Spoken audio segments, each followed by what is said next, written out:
This is episode number 402 of WP Watercooler. Hey. Can you build an intranet with WordPress?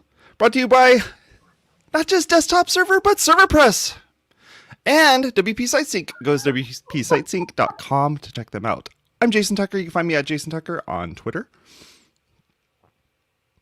I'm Say Reed at Say Reed Media on all the things. I make WordPress, teach WordPress, preach WordPress. Yeah, what? What? Y'all thought you wasn't going to see me? I'm the Osiris of this shit. Jason Cosper, a.k.a. Fat Mullenweg, back in the building. Go and leave us a review over on Spotify, Apple Podcasts, and Google Podcasts. We'd appreciate it. And we are selling merch. Go over to WPwatercooler.com/store where you can learn how you can purchase those items. Right now we have the shirt that I'm wearing right now for sale. So go take a look at it. All proceeds go to charity. Yeah. 100% of the proceeds go to charity. I'm hoping that they don't send me a dime for it. So that'll be super awesome. I have no idea what happened to the intro and the audio. Okay, just checking. Don't know. I push a button. I literally get a button to press. It's not like I have like a control board that I'm like doing special things with. I kind of missed it. I was like, where's the hype music? Dun, dun, dun, dun, dun. I know. And then I was like, I don't even know what my cues are because the audio always tells me when to say something because the cue changes. You know, we're in year 9 and eventually we'll get this worked out. By year 10, hopefully. Fingers crossed. I want to go with a most probably by year. This is what happens when you use somebody else's computer as a service.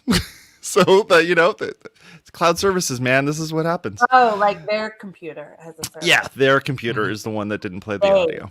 They did that. The thems. They did that. All right. Well, anyway, let's get back to what Say's working on and needs to talk about with Jason and Cosper. No, wait, that's not the title of the show. So yeah, what is happening today on today's show? Yeah, so the idea of this show is we're going to be talking about intranets, and if you're not familiar with what an intranet is, it's the internet with an A. An intranet is it's your internal website. It's the internal way of doing communications, of sharing documentation, of doing all that fun stuff. And for the last couple companies that I've worked for, I've built intranets using WordPress. Say, after we've been talking about it, Say's been cranking out intranets for her customers as well. So cranking them out. I would like to say that Jason is playing the role of Steve today in today's episode and reading the definition of Wikipedia, or the Wikipedia definition of intranet for us. That was off the top right here. Oh, okay. That was off the top. Scruffy Nerf Herder, do you want to read the definition from Wikipedia? No, you don't have to do that. I don't even have Wikipedia up. I just really wanted to say Scruffy Nerf Herder. That's all. So I'm coming at this from kind of the outsider's perspective, which is one that I don't take very much. I've used intranets. I've used intranets based on Confluence. I've used intranets based on the Media Wiki, the same thing that powers Wikipedia, and like long running Media Wiki installs that I haven't used the Wiki in so long. That sounded really weird. It is. I mean, you probably still browse Wikipedia, but you probably haven't contributed to a wiki. Oh yeah, no, I got like banned from Wikipedia like 10 years ago, and somehow they always know it's me, and like I can't get an account anymore. I don't know. You should just donate. Just donate, and maybe they'll reset it. I always donate to Wikipedia every time. I value Wikipedia, and they're like, "We need you're banned," and I say, "You're banned, but you still donate." That is. Let's be real. Hardcore. I just haven't put the effort in to try to figure out if I, to edit. I was interested in college. I don't care anymore. I'm sure. I'm like, you know what? That could be written better, but.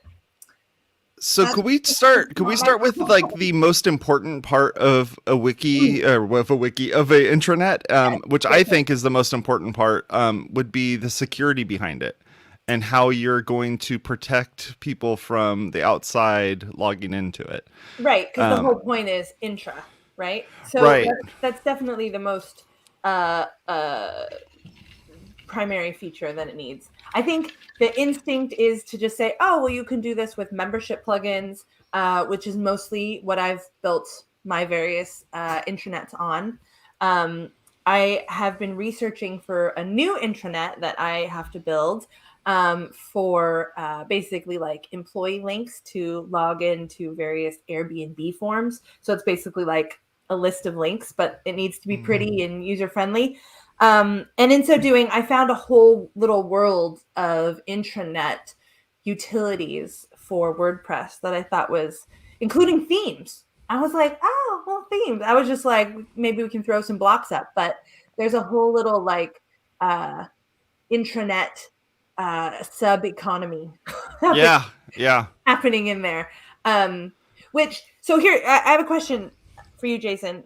When we were talking about this before the show, and we were talking about this topic, you said that you had an intranet for your current work, but that you were leaving a WordPress intranet.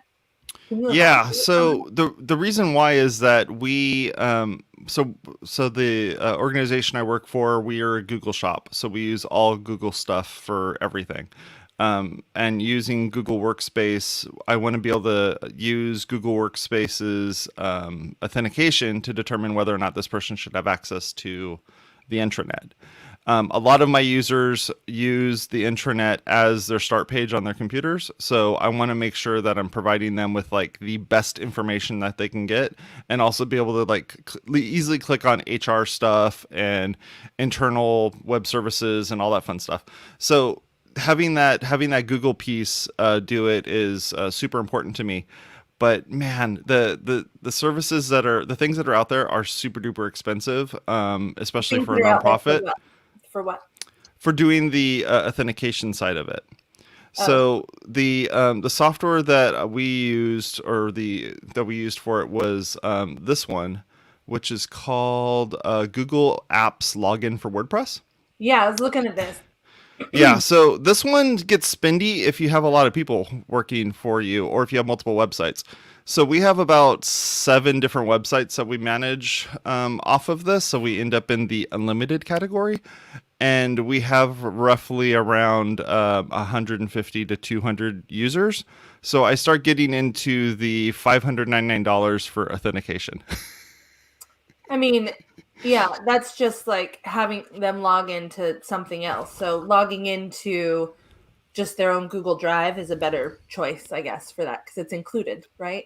Because all you're doing is pulling all of the stuff that's in your Google Drive out into the WordPress anyway, right? And the thing is there's that's a plugin for that, by the way. There's a Google Drive for WordPress plugin I found. Yeah. So the problem was I started going through all this stuff, and each one of these solutions had more money that was involved in it. So to add the Google Drive part of it, using the same company that makes this, they charge about $199 a year for being able to do that for a single site, or $399 a year for having it for multiple sites, for as many as we had.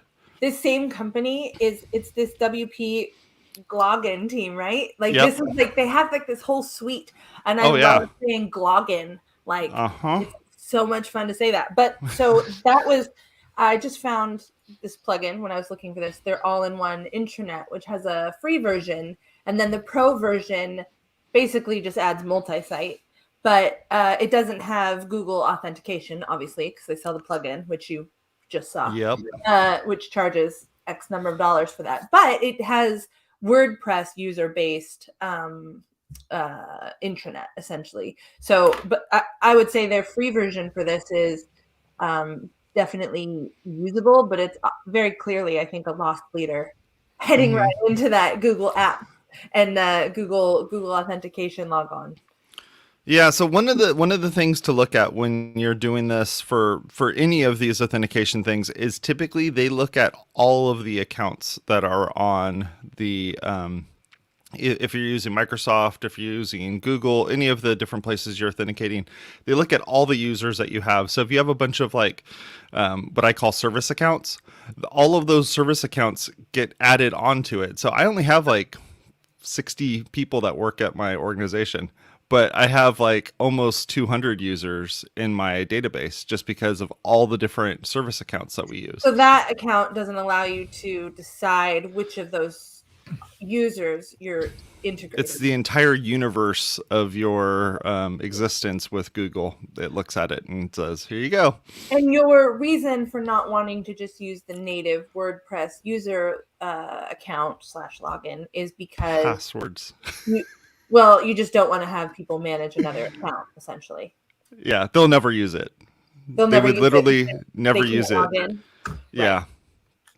Well, yeah. The main client that I've got, I've built multiple ones, but the new one that I'm building, they are adamantly not Google Workspace users, which makes me sad on a lot of levels.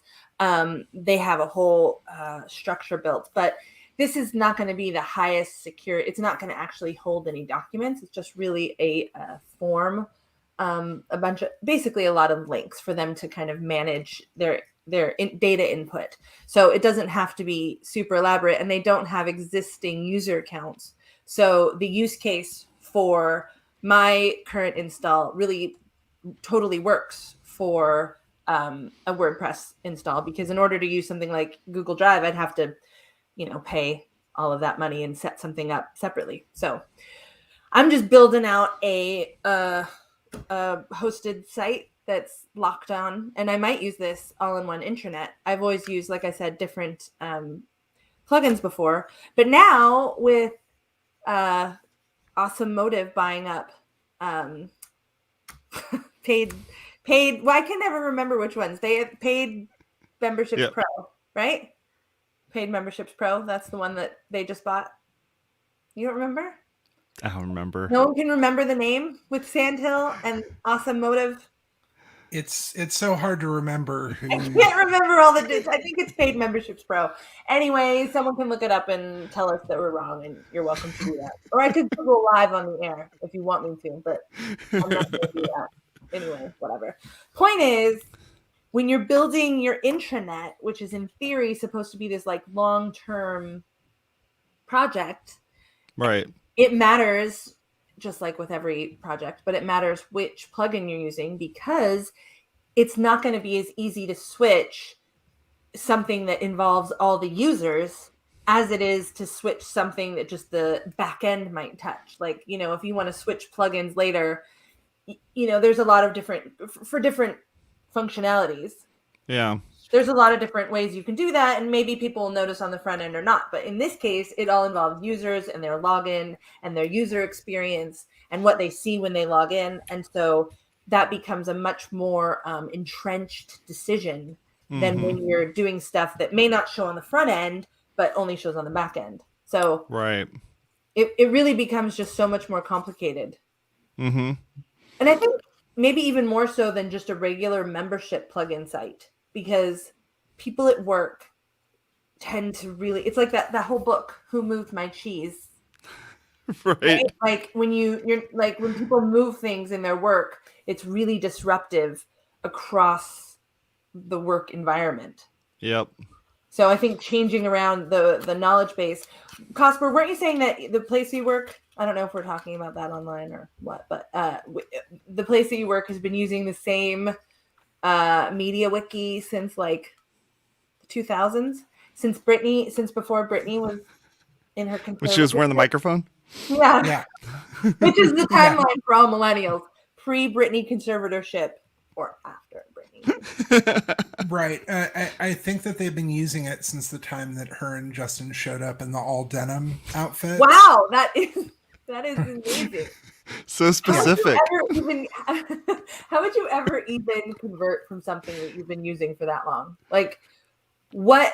I can't imagine the well, I mean, obviously I can imagine it. I am imagining it right now. Right.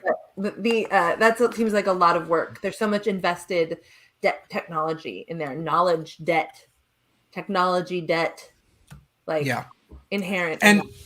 And with that, the interesting thing about it is that it is because it's MediaWiki and it's self-hosted, and I work at a company with a bunch of nerds. It's fairly easy for them to shove that behind like the VPNs. You only can like log into the VPN and then you can get access to that. So you don't have to worry about any sort of Google authentication or anything like that. It's only if you want to like start adding stuff to the wiki, only if like that becomes like a part of your job where you're adding like knowledge to that, then you have to like sign up for an account and everything else. But again, if you lose your position in your internal login, you still have to set up an account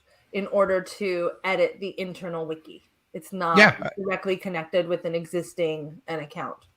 I think so. I'm probably talking out of turn, but I believe so. Because I really think that user management and is the core thing here, because the thing about using the Google integration, right, is that you can just, this is the beauty of Google Workspace, you can just go in and go clink and delete that user, and then their access to everything is cut off. We've covered that in a previous episode in terms of protecting yourself against internal threats. You know, that's really valuable, like being able to just turn that off versus being like, oh yeah, did someone turn off the wiki? Yeah, it goes back to what Cosper was saying in that it depends on how the people in the organization will be interacting with it. So if they have to use a VPN in order to connect to do any type of work, then you're golden, because then you just say, the allow will only allow them to connect via this one, endpoint through the VPN. Essentially, you're coming from wherever the VPN is going to, or like in my situation, my users aren't that sophisticated to need a VPN because all their stuff is cloud based anyhow. I just need them to pretend that they are the correct person. And if they're logged into a Google account, and that even the Google account part is difficult, but making sure that they're logged into the correct Google account, then they're able to access those services that Google account is allowed to access. So it really just depends on how the company's set up. I mean, you could have a company where they never allow anyone to work off a site ever. And if that's the case, then it's super simple. You just say, are you coming from this IP address? If not, sorry. And as long as the IP address never changes, you're good. Right. Oh, go ahead. I was going to say, so Tucker, I thought of a situation. I know that there are several plugins out there. I don't know of any decent ones. I'm sure that there are, but I know that a lot of sites that aren't WordPress have been moving to like these kind of magic link setups where they'll email you a link to log in. Mm-hmm. I know that would probably end up just confusing a number of your end users. All of them. Sure. My star page doesn't work. Right. In some situations, just so you route around the whole having to pay Google or having to pay a third party to integrate with Google, and you're still really dead set on using WordPress. It seems like one of those passwordless login, magic link login plugins might be a good option. There, because I mean, even there was one that I saw, the pro version of it is like $39 a month compared to, what was it, $5.99? Yeah. For 200 users. And okay, so $39 a month and you can put it on a site.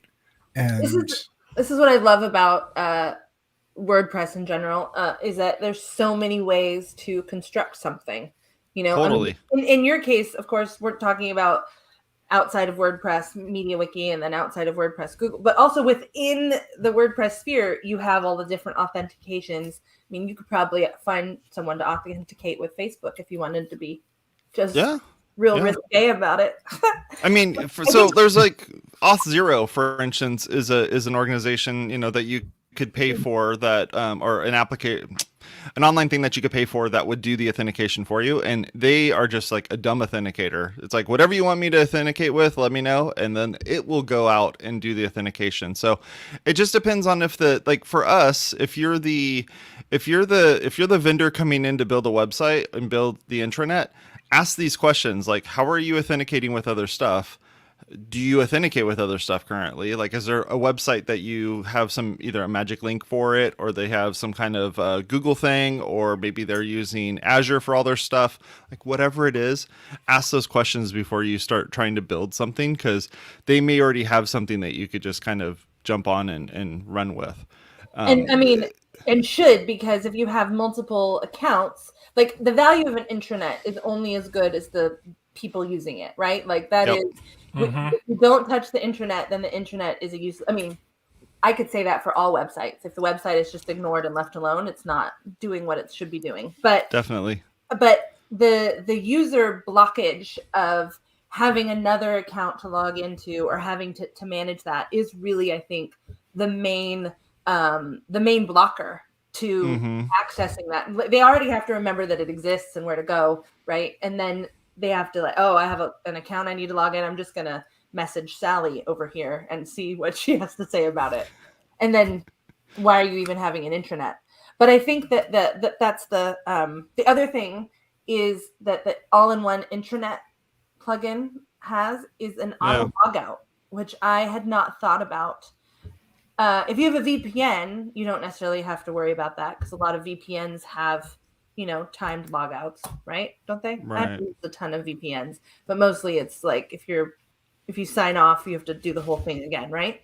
With the VPNs. So I've never thought about auto logging out a WordPress user before, and which is interesting, because I've actually had WordPress users stay logged in for it stays logged in for I don't know how long until you like blow out the salts and redo stuff. Yeah, like that cookie it's a long cookie. I don't know what Indeed. it's but I thought that auto logout was a really handy tool that I had not thought about before. So, especially with people being at doing remote work, and I'm not even imagining it like in a cafe. It's just like, maybe the cat walks on it. Well, you have other stuff like bring your own device. So people are bringing their own device from home to work. You have people that are using their home computer to just like quickly log in and do something. You have somebody who may be bringing in a mobile device on site, and then they're using their mobile device. They're taking that mobile device home. Like, there's so many different ways that this could go down, and you have to deal with all of them. Yeah. And you just have to make sure that you're really, watching. The thing is that if Steve was here, he would say that's the IT problem, the IT department's problem. And it totally is. But sometimes you're working for a small business. You're the one providing this like ridiculous, extra layer of protection that you're presenting to them. Like, hey, you want an intranet? All your people work from home, but some of them are at work and some of them use devices that we don't own. You're the smartest person in the room at that point, and you have to come up with a solution for it. I mean, obviously. But with my clients and the level of client that I am dealing with, I know the difference between an IT department and, someone doing website development and website management, and even, a skosh of email management as little as possible. I'm just, directing and maybe giving some advice. But that... even so much as you work on the internet and everyone's like, oh, fix my phone or whatever. It's not, I know the difference between IT and understanding hardware and understanding security.